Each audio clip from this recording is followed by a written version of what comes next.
Yo, what's good? It's your boy Low, man, and I am here with my co-host, the incomparable Bert Jackson. What's up? How y'all doing? And man, we are excited to kick off. A lot of you out there enjoyed the conversation we had, and we started to talk about the psyche of the black community. And because of your hey, we give the people what they want. We're here to bring you more conversations, and we're calling this show Mixed Messages from the Doghouse. Yeah, you heard it right. Mixed Messages from the Doghouse. I think that's an appropriate title. Yeah, and it'll make sense. It'll make sense as they go along. Breaking news, dog. We gonna keep it raw and uncut. We just gonna get straight to it. Will and Jada, dog. Entanglement. Maybe that's what we'll call this segment. Entanglement. Matter of fact, you and I, before we went live on this, we're talking about it, and I just gotta say, this is the first time I've seen Will seem normal. Normal for Will is like, use that term loosely, but as you were saying, as we were talking offline, the counselor in me was on 10. That whole little segment, and to be honest with you, I watched it repeatedly, slowed it down. And for those of you all who are paying attention to this podcast, thank you for your time. A lot of people don't realize that communication is 80% nonverbal. Basically, the things that you don't say are more like the things that you do. And I'd encourage you all to look at it a little differently. And I know it's gone viral, but the next time you watch the segment between Will and Jada, watch their body language. Pay no attention to what they say. Pay attention to their body language. He was shifting a lot. Oh, man. And then the pullback, when he was saying certain things, when he said, Jada, I'm going to be you. Let's call it what it is. Right. Be transparent. Be transparent. And then there was other like cues to where he was like, I think he was in his truth when he said, I'm gonna get you back. I believe that too. Oh man, he was dead serious, as the young kids say. Can we say dead ass? Yeah. He was and matter of fact, I think Will has probably been towing a few lines for the sake of the agreement. Right. But then it's like, oh, you done let your roosters come home to crow, man. Like, everybody paying attention. Everybody is woke to it. But I got to pay attention and acknowledge my female friends out there. Will has a history of infidelity from his first marriage. Yeah. That's why, allegedly, they got divorced. But in the agreement, when Will and Jada first got together, if you do their research, and they spoke to it, there was no deal breakers. Yeah. And when a person says that, like I said, the counselor to me goes to 100. No deal breakers. And it depends on a person's train of thought and what their comfort level is. And I've done marriage and family counseling, and it's hard. Yeah. It's hard. My background is counseling, and I've pretty much done the gamut from pre-adolescent all the way up to geriatric and death and dying counseling. And the two hardest that I really don't want to go back to is grief counseling and marriage and family counseling, because it's so much. It takes such a toll on you. But back to my original point, for Will, I guess it's the view of it. Society looks at it as like men are expected to be to deal with issues of infidelity, but when a woman does it, it carries. It hit different. For men, it hit definitely different, because it goes to something deeper than that. Not even just talking about Will and Jada. I had this conversation with some of my younger children when I was doing adolescent counseling related to sexual idealism. Oh, yeah. I had how could I put this appropriately? Every man wants to get his numbers up when it relates to sleeping with women, but that same man would like to marry a virgin. Yeah. And we all know theoretically that's impossible. You're getting your numbers up related to as a young person, but then when it's time to settle down and you want a life partner, a wife, a mother of your children, you want her to be undefiled, biblically speaking. Yeah. But I just think that speaks to the unrealistic views of society. So so this is what I want to ask right here, because I want people that's watching this to understand from a clinical standpoint, what is the foundation of a good, healthy relationship? What components? That's a loaded question, but if you're looking for generalizations, what's appropriate for Bert in his relationship might not be the same thing for Lo. Like I said earlier, you have to find your comfort level.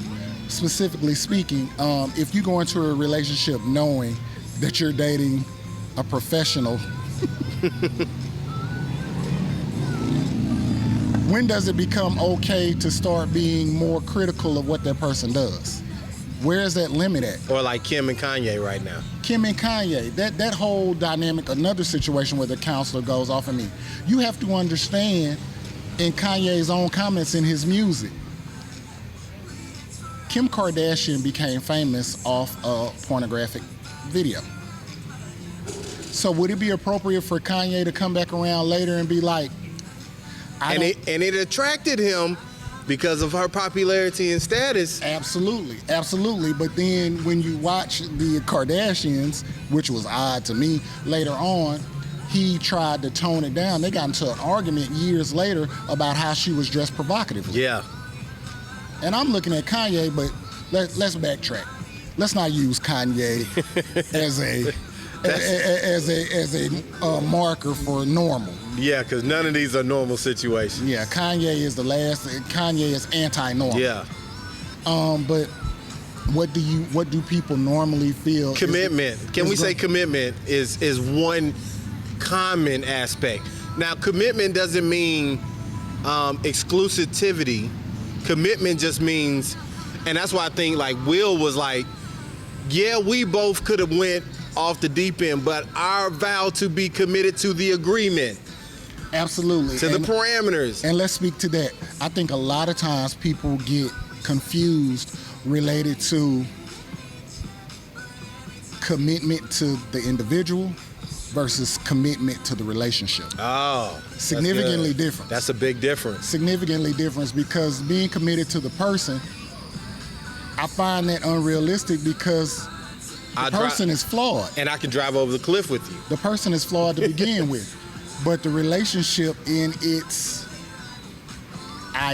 idealism, the concept of it, I'm going to stick with you regardless of the flaws that may manifest themselves. Look, I watched that video, bro, like several times. When Will said, and he was fighting tears, bro. Oh, he's hurt. When he said, I promised you when I got with you that I would love you through anything. Through anything. And then he was looking at the end of that confirmation. At the end, did you see the confirmation? He asked, how am I doing? How am I doing? How am I doing? He was looking for confirmation, or he was looking for reassurance, whichever word you want to use it. And for her, he kind of put her on the spot, because if you look at her body language, she know, as my grandma will say, like she pretty much told her draws, because unpacking that whole situation, first of all, whether you believe in stereotypes or not, it's public. Yeah. Number two, he's significantly younger. Yeah. Number three, you're looking at it, she gave credence to, they were in a whole relationship. Yeah. Now, in Jada's defense, Will initiated the conversation saying that they were no longer an item. Yeah. That they were done. So that's the double-edged sword. Is that a green light though? Does that? That's a double-edged sword. They were done, and they had verbalized it to each other. So when you're done, what does done look like? So why was he still hurt? And I see Mike Lowry. I see the Fresh Prince of Bel-Air. And this is what we were talking about. I've only seen one other instance where I saw Will be human, and it was the episode. It's the meme. Yeah, it's the meme now. With Have you seen the meme with the dad? Yeah, but in his real life, that hit home. It was home, and you saw personal. him. That was personal. And people said he was acting. No, I don't think he was acting, because he went somewhere that was personal. Oh my God, bro! It was vulnerability, and I hadn't seen Will like that, with all the suits, with all the red carpets, with all the Will was a guy that all cultures claim. Right. He is pop culture. Pop culture. So he transcends all genres. So he's all right with it. But at that red table. Oh my gosh, bro. But let's take it a step further. Because this is new to us. We're talking a couple years ago. Yeah. This isn't new to them. Oh yeah. This is old. Are we dealing with the hurt of the emotional hurt, or are we dealing with embarrassment? Ego. See, that's what I was wondering too, because it looked, and I think some of it was Will saying, "You have brought this crap, and now I have to sit at this table," because he said it. I feel like I'm the husband that's got to go to the press conference. He was speaking his truth. Oh yeah, man. He was speaking his truth. Because on the other side of it, what you assume or what you hear is one thing. This is confirmation. That boy 20-something, man. It's confirmation. And your wife on, but I'm like, Will, where was his energy when she was on the red carpet? Bruh, their body language. It's crazy. In them photos was crazy. Intimate. Crazy. But then he came back around, and I don't know the pettiness. I'm gonna get you back. The calling her on it, the entanglement. No, Jada, it's not entanglement. Yeah. It was a whole relationship. So it's still some emotional feelings there, some raw feelings there. And I think Will was giving a message to whoever he's been towing that line to. Yeah. That is go time. Yeah. We're not doing this again. We ain't gotta hide this no more. Yeah. He said he doesn't want to go through this again. But let's back up and unpack all of that, which speaks to, I don't even know if we have time for this, every so-called young man's dream, and some open-minded women having an open relationship. You think you want that. You think you want them problems. But I've done therapy for people who's been in open relationships. Yeah. Polyamory, polygamy. Look up the difference. It's a significant difference. Or just the general term of open relationships. I'm going to say this, and in my 44 years of life, I've seen this consistently. The male ego is far more fragile than the woman ego. Yeah. Write in, make comments, we can argue about it. It's just the factory now.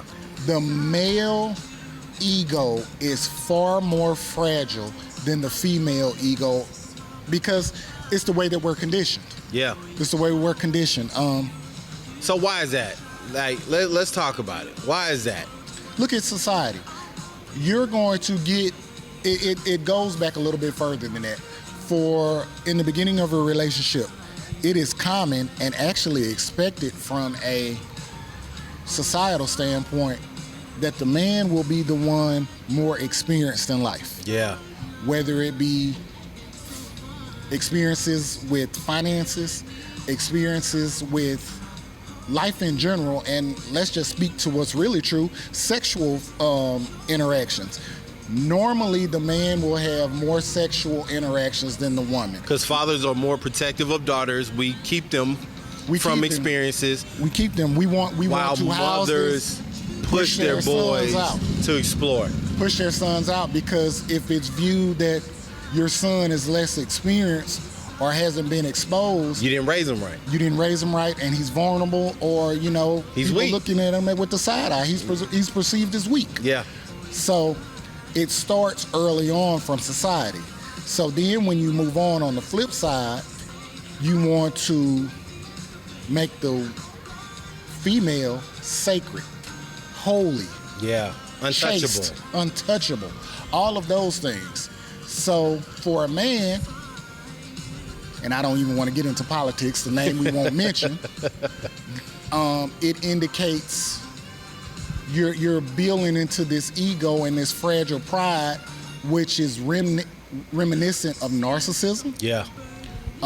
idealism, sexism, all of those isms that start early on with the way that men and women are reared differently. Yeah. Now, here's the thing too. I wanna touch on is that when I was watching this, I was thinking about the fact that a lot of times in society now, it's human nature to adapt, right? Would you agree? You should. Okay. Yes. So, women, what Jada looked like she was in the reverse role. Absolutely. Like you would expect the man to be Absolutely. the one admitting. Absolutely. Bill Cosby, Camille Cosby. You're seeing a lot more of role reversal when it comes to our relationships now, where you find men fighting not to be dogmatic, fighting not to have the stereotype of being a whore, no good. Loose. But then women have become more sinister. Let's be real, because they say, why should we be the ones constantly hurt? Why should we be the ones that are being committed when the men are in society doing whatever they want to do? But let's go back a little bit. Let's unpack that. Can you really be angry? Can you be frustrated in this situation when from the beginning Yeah. there were too many passes given? Step one, it is acknowledged and it is agreed that we are in an open relationship. Yeah. Step one. Step two, and what I would encourage the rest of y'all to do, if you haven't done, look at the original interview between August Alsina and Yeah. Angela Yee. Prior to this, look at the original interview and look at his body language. August ain't lying. No. August- I knew he wasn't lying when he came out. August is not lying, because one of the things about trauma, and you need to learn more about August Alsina, his life being traumatic would be an understatement. But one thing about people who've lived through trauma and dealt with trauma, their truths tend to be black and white, razor's edge cut to the chase. Because they've been hurt so much by life and they've endured so much, they tend to be the people who keep it 1,000 truly. And even if it makes them look bad, makes their loved ones look bad, their filters tend to be far more open than people who haven't had to deal with as much trauma. And you see that when you're dealing with August. Yeah. But back to my original point of what you're dealing with or your expectations. When he said to Angela, he went to Will and asked, and Will said, okay. My issue is, which further supports my issue, I don't think it's the fact that Will is upset with Jada. He's upset with how it has played out. In the public. It has made him look less than manly or less than stellar in the public eye. For you to let you give your Some young dude. a pass to some dude to come intimately know your wife. Like, I don't know many people that's just vibing on that tip. Indecent Proposal. Matter of fact, The movie. Yeah, man. It makes you think, if you haven't seen it. The Bible talks about rage of a man, jealousy of a man. Do not tempt your spouse to jealousy and rage. Well, let's go a little bit further based on societal norms. Based on statistics,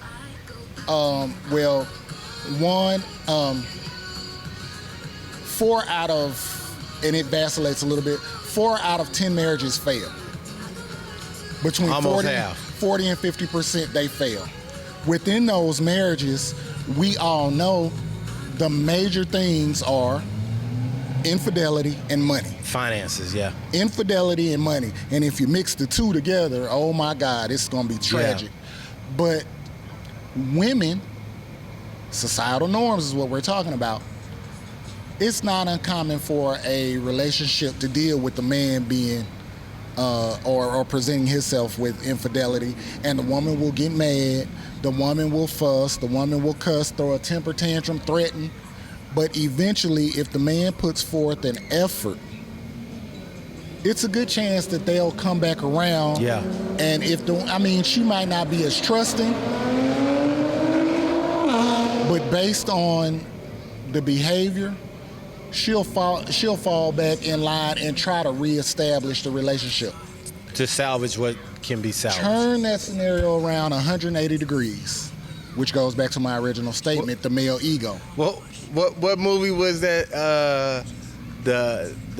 With old boy was at the altar and he found The Best Man. The Best Man. Man, that scene, bruh. The Best Man. When he's saying the vows. Speaks volumes. Speaks volumes. Speaks volumes. It's funny, but it ain't funny, man. Funny, but it ain't funny. Boy, that. But you know why? You know why? Movies like that, the two movies that we've just described, The Best Man and Indecent Proposal, movies' success and ability for you to identify with them is what makes them successful. Putting yourself in the shoes of the husband based on financial issues, he gave his permission to go with the rich man. Yeah. But it was eating him up. What is she doing? What is she doing? How's the lure of money is it, or and that's the thing, because men, we're pushed so early to be providers. We're always groomed the expectation to make sure that what we consider the livelihood of our family is above the expectation. So if I gotta work a certain amount of hours, or if I gotta do a certain job to bring in 6 figures, to bring in enough income that my family is good, at whatever cost. The true mark of a man and his success is based on his ability to provide. Yeah. And provide and protect. That is the expectation of most men. And we talked about this 2 weeks ago. The expectation is even greater as it relates to a black man. Yeah. Because we're dealing with generational trauma, generational absence, all of those things, the views of society, stress put on the black family, related to black fathers aren't there. And that's based on skewed conversations. So that's something we'll have to talk about later. But when you're dealing with that, and like I said, the two major reasons related to marriage failures are finances and infidelity. In Indecent Proposal, they was dealing with both. Yeah. But at the end, the situation kind of rectified itself. But to a younger generation, as you spoke, The Best Man, he had done his thing. He had been out. Wilding out. Sports athlete. Boy, you high-fiving about the scenarios. Wilding, but she stepped out one time, and it destroyed him. And broke his soul. Can we admit that? I tell people all the time, they named the Black Widow Spider Black Widow for a reason. Oh, yeah. Women can always hurt us more than we hurt them. Since we're speaking power of the truth, let me look directly in the camera and tell you this. The male ego is much more fragile than a woman's. And if a woman chooses to play that game, fellas, we're going to lose every time. You have no choice but to bow down. Number one, they're better equipped for it. Yeah. Number two, they're more cunning. Number three, they're the smarter species. They operate based on calculation. We operate based on urge. Right. Let that marinate, but continue. And that's what I'm saying, like, and I think the thing we want everybody to take away is just a thought process, because to me it made me go back and really look at the relationship I have. Like, what are some things that I've agreed to that I may not really be okay with, that she may have agreed with, that she may not really be okay with, and are we just teetering on like fragile ice, hoping we don't fall in?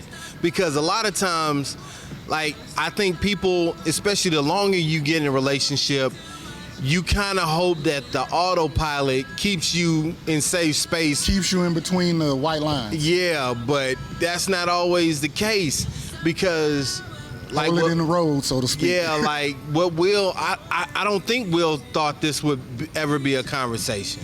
But would it be so significant if this was just one of the indiscretions that was kept between him and Jada and August, or it totally hits different when the world sees it? Oh man, the world sees public opinion is a mud. You undress before the world, and let's bring it home and let's make it more appropriate. As married men or in a relationship, the things that you and your significant other argue about, disagree about, have fallen out about, maybe between you, maybe one or two other people your kids might know.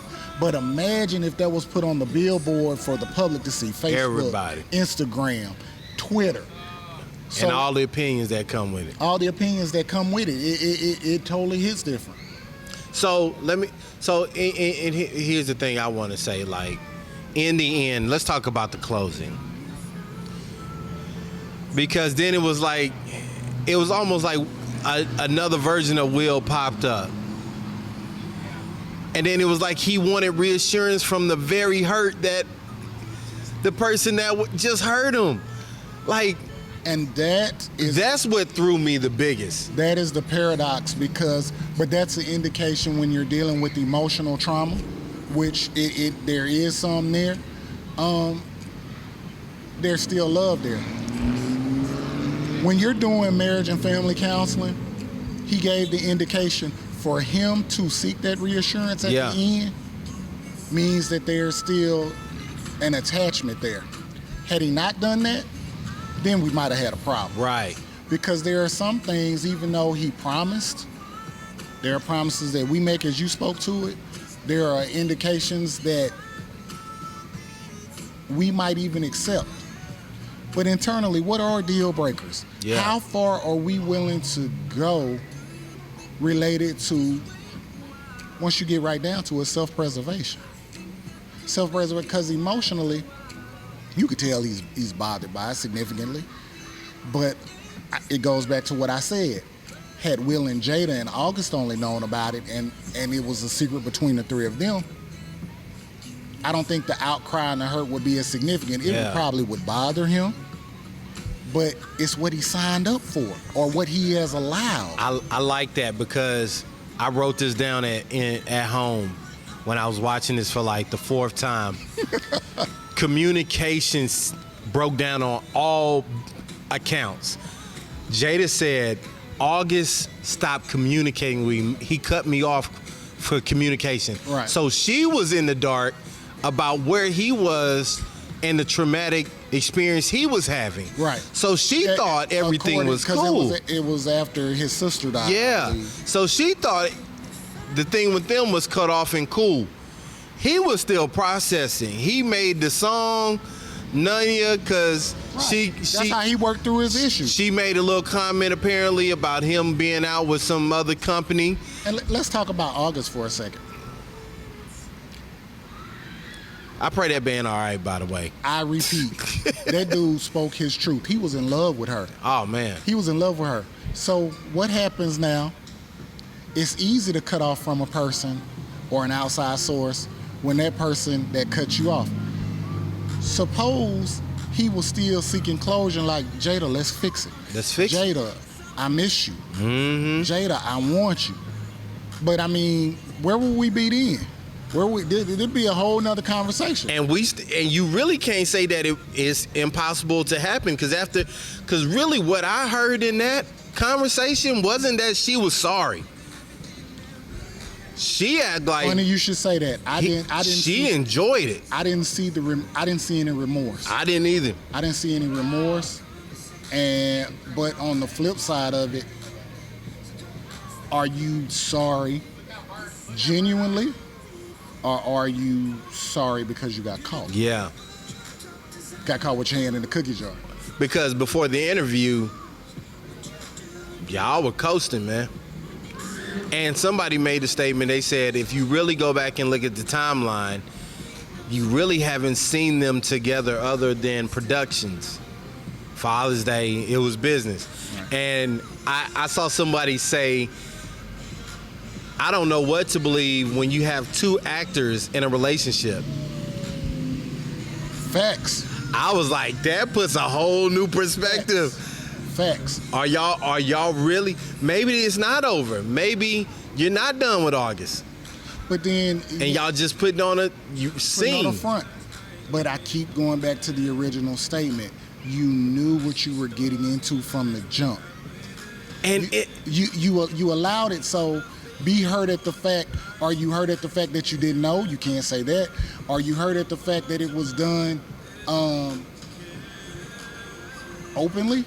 Can't really say that. Yeah. Because August spoke to it and said they were basically living together. You got a whole life together, dog. Right. Like, what y'all doing, man? So, which brings me full circle back. I really think it's more about Will being embarrassed than it is about him truly being hurt. Because you don't accept an open relationship if both of y'all are strictly believers in monogamy. Yeah.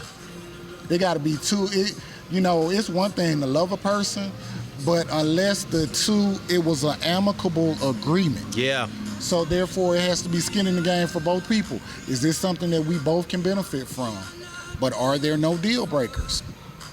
I guess they didn't account for pride. Nah, man. See, that's the stuff, the gray areas in any contract that come back and bite people, because you can't foresee. I remember when I was in college and we were studying like law, some, things with ethical law. Even in ethical law, you cannot foresee every scenario. And the key word related to ethics is subjective. It's subjective. It's subjective. So, like, what's going to affect you or what you view as ethical or prudent behavior probably might not be the same for the person down the street.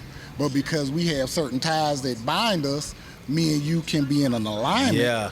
But alignment does not mean symmetry. Yeah. Because, and I say that to say, Jada she said, I needed something. I was hurt. I was trying to feel good. You pushed me away. She spoke her. There was truth in that. She said, you pushed me away. And the relationship, the entanglement, did not begin until you pushed me away. But the elephant in the room, counselor mind going 1,000 miles an hour. They said at that point their relationship was rocky. And then they introduced somebody into their family, their bubble. Their relationship was rocky. He spoke his fact, saying that I'm done. Yeah. They were done with each other, but on the flip side of that, what is the elephant in the room? What happened to get to that point? Yeah.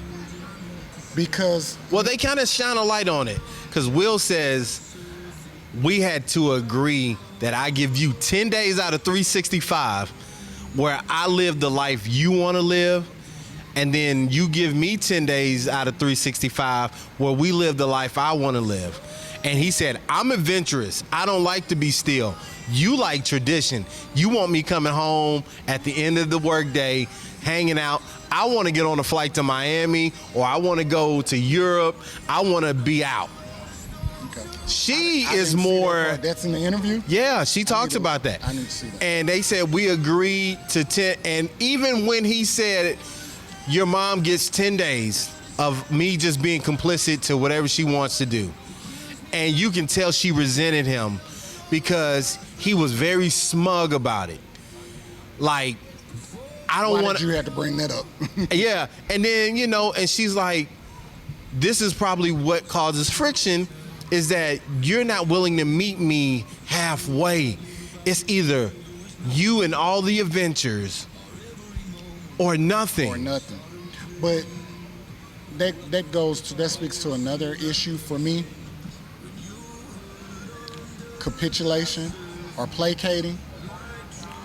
In therapy, they teach you, and that's very hard to unpack when you're dealing with relationships. It could even be brother and sister, mother and daughter, father and son. When you're agreeing to something that you really don't want to do anyway, it always turns out negatively. So then why do opposites attract? Like that, like I meet more people in relationships that are complete opposites. Do opposites truly attract, or do they interest because I'm not? I like that. I'm curious about the other side of the spectrum. Yeah. Attraction, and that's another thing. It's easy to attract, but what is the staying power? You can be attracted to anything. It's kind of like those hideous car wrecks that you see on the interstate. Everybody slows up to watch. Everybody slows up to watch, but you really don't want to watch. You don't want to linger too long. Yeah. You want a glimpse. You're interested just enough to know to formulate a picture of what it is, but you don't want to see the carnage that may exist. Yeah. Opposites attract. I can be interested for this moment in time. I can be interested for a short period. But is it enough to keep me? Is it enough for me to appreciate your scars and how you got them? Is it enough for me to care enough how you got the scars? Yeah. Is it enough for me to help you heal your scars? See, then we're talking about emotional investment. Emotional, yeah. That's different. And people don't like to get to that level of it. Because if I'm emotional attached to something that's not normal, then you might see me in a different light and wonder, why am I attracted to something like that? It might show me in a different light, or it might show me in my affliction, or whatever the case may be. You know, when you talk about emotional connections, attraction is short term. What is the staying power, and what keeps me there when it's not peaches and cream? So then what are some things we should give me at least 2 or 3 things that we can self-assess in our own relationships? I'm going to start off with number 1. Thank you for that, because this one is a slam dunk. Yeah. In my own life and dealing with in the psychological and therapeutic realm, let's go back to attraction. First of all, most people formulate their opinions about how a relationship be, how a mate should be, based on what they've been taught. Yeah. If you have both parents that was in your household and they worked it out and they worked through their issues, you have to take that with a grain of salt, because what they may have been working out may have been a lot of grief and inappropriate relationship, or even trauma. Yeah. So therefore you're looking at it that way, and it's not appropriate. But it's okay. You know, your mom and dad might have stayed together, but they might have been abusive to each other. So in your mind, they stuck together, but it's okay to be abusive. Depends on how you deal with it. I think one of the greatest things that people tarnish their relationships with is based on perception. I'm more concerned with being your boyfriend, girlfriend, significant other, whatever title you want to attend to, as opposed to being your friend. Yeah. And we've talked about this before. I would rather my significant other be my friend than my girlfriend, wife at any time, because a true friend will be there regardless. True friends really don't have judgment, but it's hard to be married to you and you make a mistake and I see a flaw in you. I'm your wife or your husband, And you weaponize it. And you weaponize it, and I can't judge. Yeah. It's hard. But if I'm your true friend, I can love you through anything. Yeah. And we spend enough time building an emotional bond instead of not focusing on a title. Without walls and dividers. I became your friend with your lumps, your hickeys, your scars. Yeah. I know enough about your ugliness, and I still chose you. I still chose this. Yeah. As opposed to if I'm attracted to you, I don't know enough about you, but I'm learning on the fly. Yeah. So therefore, I don't know that, you're missing a toe. Okay. And when I find out that you only have 9 toes and that you wobble a little bit, that might be a deal breaker. Yeah. But if I'm your friend, we might have laughed about it. And I knew from the jump that you wobbled and you lost your toe. Yeah. In a motorcycle accident. I think people spend too much time focusing on titles as opposed to focusing on the content of their relationship. Yeah. Well, so we can look at that, and then would you say look inwardly? Because I think some of that, Will could have been okay if he would have looked inwardly. Because some of that, I don't want to make it seem like Jada was all the blame. Some of that I even started looking at myself like, what are some of the things I'm doing that could be disruptive to the healthy communication and ecosystem of my relationship? Back to Will and Jada, I don't like placing blame, but at the very least, if you want to look at who's more to blame or who carries the weight of the blame, at the very least it's 50-50. Yeah. At the very least. At the very least, just being fair. And if you even want to go further than that, I'd give the weight of the blame to Will. Yeah. Because when he shunned her, at the end of the day, when you shun a person and you're telling you're done with them, you don't see a person after they're fired begging for their job usually. Yeah. She told you that she was trying to work on themselves and you pushed her away. Yeah. Then August came back around, circled back, and asked for your permission to pursue a relationship with your wife, and you okayed it. Yeah. What are we talking about? Yeah. So, which, back to my original statement, I think it's more about embarrassment related to true hurt and pride. And the other part that you spoke about, I agree with too.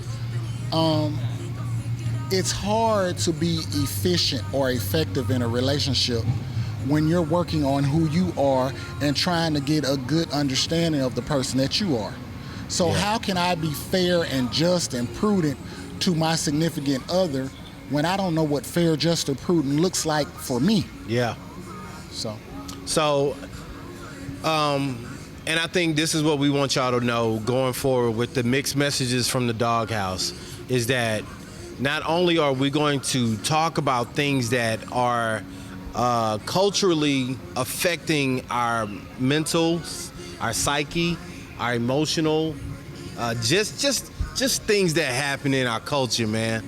But we also want you to have takeaways that we can improve, because with everything going on in today's society, the way the world is on fire, the way we are fighting and pulling together as a community, there really is not going to be much progress without us healing some of this trauma we've been carrying for generations. I think the next time that we speak, you spoke to trauma, and we spoke about it in our first segment a couple weeks back. Trauma affects you in different ways. Trauma can be emotional, trauma can be physical, and trauma can be spiritual.